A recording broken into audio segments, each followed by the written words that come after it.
खुलुमबाय लोगोफोर, बर'नि रानि 2.0 चेनेलाव गोजोन फुंबिलिनि बयनिसिमबो अननाय आरो सिबिनायखौ बावहरनाय जाबाय।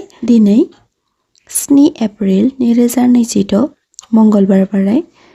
बे भिडिअनि गेजेरजों नोंथांमोना मोनथिनो हागोन दि नोंथांमोननि दिनैनि सानसेनि फानजामुथिया बोरै बारलांगोन बेनि सोमोन्दै। आसा खालामो नोंथांमोना बयबो दिनैनि भिडिअखौ नायना गोसोखौ गोजोननाय मोनगोन। बेबादिनो भिडिअनि नटिफिकेसन मोननो थाखाय नोंथांमोना सोरबाफोर चेनेलाव गोदानब्ला बर'नि रानि 2.0 चेनेलखौ साबस्क्राइब खालामना लाब्लानो जाबाय। फै दानिया मोनथिना लादोनि मोन 12 राशिफोरनि सोमोन्दै।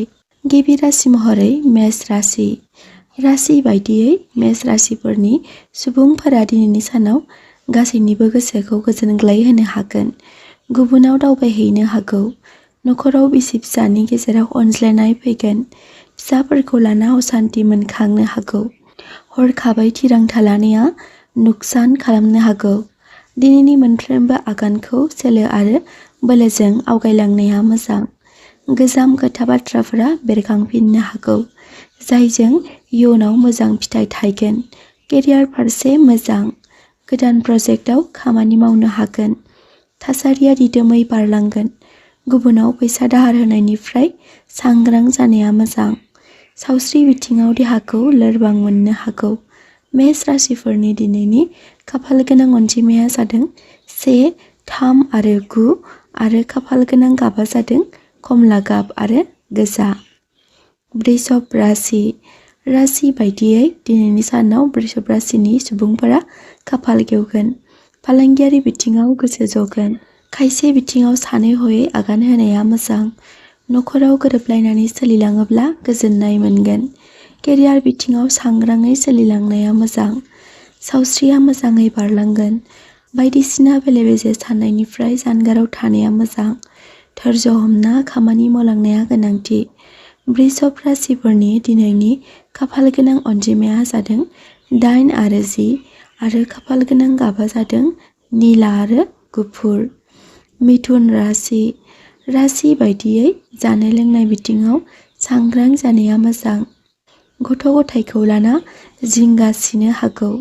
बिसि फिसाजों बहाबा दावबायनो थांनो हागौ। मोजां खामानि मावफुंजानो हागौ। नुजाथिनाय जेंनाफोरखौ सोलोजों फोजोबस्रांनो हागोन।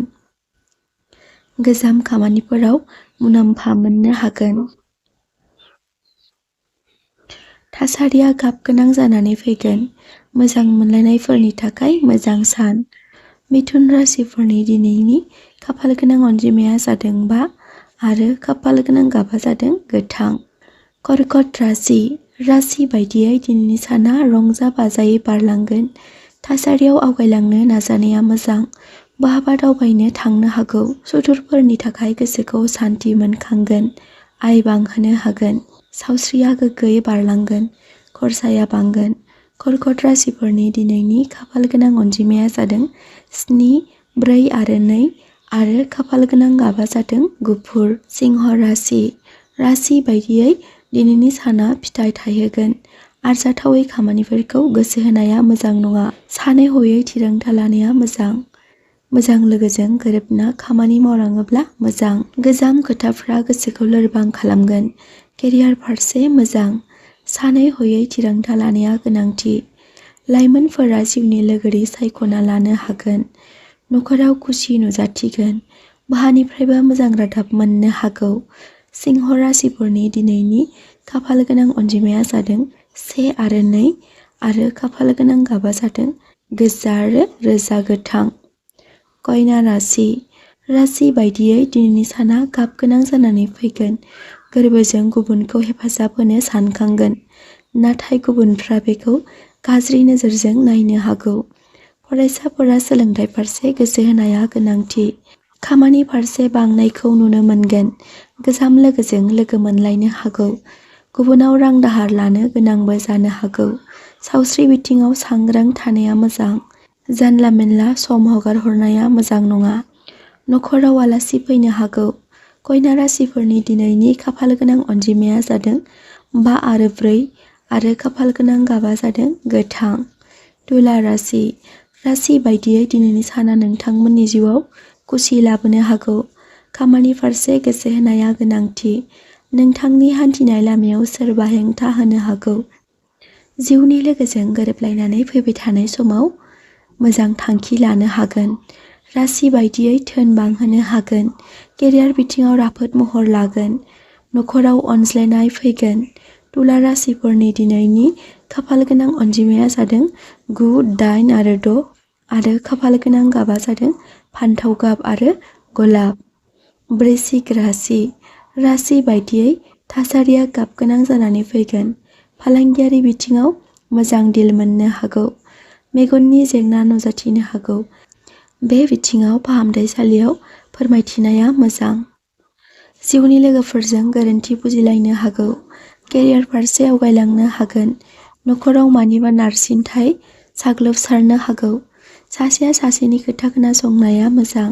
वृश्चिक राशिफोरनि दिनैनि खाफालगोनां अनजिमाया जादों 3, 9 आरो 1 आरो खाफालगोनां गाबा जादों गोजा आरो गलाब। धनु राशि। राशि बायदियै सोरखौबा मदद खालामनो गोसो दुंगोन। खरसा बांनायनि थाखाय जेंना नुजाथिनो हागौ। मोजां सुबुंफोरनि मदद मोननो हागोन। गुबुननि खोथा लाना गोरोन्थि खामानि मावनायनिफ्राय जानगाराव थानाया मोजां। गोदान खामानि मावफुंनो हागौ। गथ' गथायनि थाखाय मायबा मोनसे थिरांथा लानो हागोन। थाबथानाय खामानिया जाफुंसारगोन। धनु राशिफोरनि दिनैनि खाफालगोनां अनजिमाया जादों 3 आरो खाफालगोनां गाबा जादों गोमो। मकर राशि। राशि बायदियै दिनैनि साना नोंथांमोननि थाखाय गाबगोनां जानो हागौ। नखरनि सोद्रोमाजों मानिबा थाखाय एना एनि नुजाथिनो हागौ। गोदान सोमोन्दो बांगोन। सिनस्रि सानायनि जेंना नुजाथिनो हागौ। धोननि बेलायाव सांग्रां जानाया मोजां। केरियार फारसे मोजां। रिलेशनशिपआव गोरोन्थि बुजिलायनो हागौ। मकर राशिफोरनि दिनैनि खाफालगोनां अनजिमाया जादों 4, 8 आरो 7 आरो खाफालगोनां गाबा जादों निला आरो मेरुन। कुम्भ राशि। राशि बायदियै दिनैनि सानाव लाभ खालामनो हागोन। थासारिया सोलायनाय फैगोन जायनि थाखाय गोसोखौ गोजोननाय मोनखांगोन। खरसाया बांनो हागौ जायजों जेंना नुजाथिनो हागौ। मोजां मोनलायनायाव गोरोबलायनाय फैगोन। सिनाय हायै लोगोनिफ्राय जानगाराव थानाया मोजां। फरायसाफोरा सोलोंथाइ बिथिङाव मोजां। सावस्रि बिथिङाव उदैनि जेंना नुजाथिनो हागौ। रागाखौ थामिनि नाजा। कुम्भ राशिफोरनि दिनैनि खाफालगोनां अनजिमाया जादों 5, 2 आरो 11 आरो खाफालगोनां गाबा जादों निला। मीन राशि। राशि बायदियै दिनैनि साना मीन राशि। राशि बायदियै दिनैनि सानाव आय बांहोनो हागोन। मीन राशि। राशि बायदियै दिनैनि सानाव आय बांहोनो हागोन। सोमोन्दो फारसे राफोद महर होनाया मोजां। राशि बायदियै नोंथांमोना गोदान खामानि मावनो लायिया मोजां। सावस्रि फारसे जेंना नुजाथिनो हागौ। खामानि फारसे गोसो होनो हानाय नङा। रिलेशनशिपआव दावराव दावसि नुजाथिनो हागौ। बिसि फिसाय अनज्लायनाय सोमजिगोन। फालांगियारि बिथिङाव जेबो थिरांथा लायिया मोजां नङाब्ला जेंना नुजाथिनो हागौ। राशि बायदियै नोंथांमोननि दिनैनि खाफालगोनां अनजिमाया जादों 2, 8 आरो 11 आरो खाफालगोनां गाबा जादों गोमो। लोगोफोर, नोंथांमोना दिनैनि सानसेयारि फान्जामुथि फरायथिनाय भिडिअखौ बोरै मोनदों कमेन्ट बक्सआव कमेन्ट खालामनो दाबाव। आरो बेजों लोगोसे जाय बिथांमोना दिनैनि भिडिअखौ गोसो गोथारै जोबजासिम नायलांजोब्बाय बिथांमोननि थाखाय आंनि गोसो गोरबोनिफ्राय हाजासे अननाय आरो सिबिनायखौ बावहरनाय जाबाय।